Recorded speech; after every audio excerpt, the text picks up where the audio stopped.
सुनहु शासन सुनहु प्रशासन हो, अपने किसानन के कहानी हमरे जुबानी, अपने किसानन के कहानी।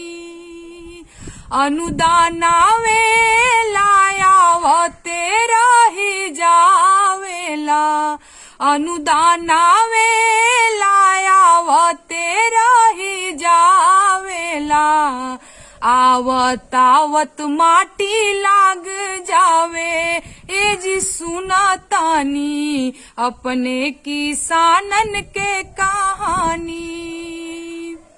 कहे के नहर बाटे नहर में ना पानी बाटे, खुनवा से धनवा सींचतानी ए जी सुनतानी, खुनवा से गेहुआ सींचतानी ए जी सुनतानी।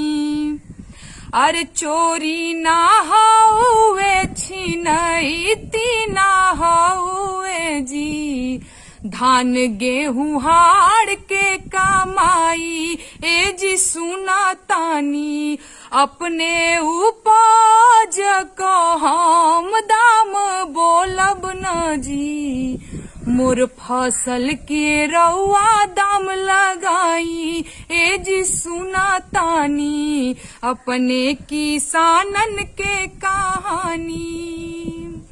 अपने आरंडेड पहिनी औरी बारंडेड पहिनी, मोर कपड़ा जैसे मच्छरदानी। गांव के किसान लोगन का इहे हाल बा, लुंगी या गमछी में 76 गो छेद बा।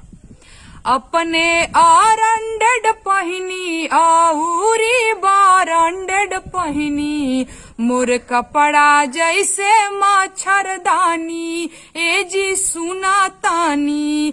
कैसन आचार राउर कैसन विचार हउए, गिर गईले नजरी का पानी ए जी सुनतानी, अपने किसानन के कहानी। Thank you.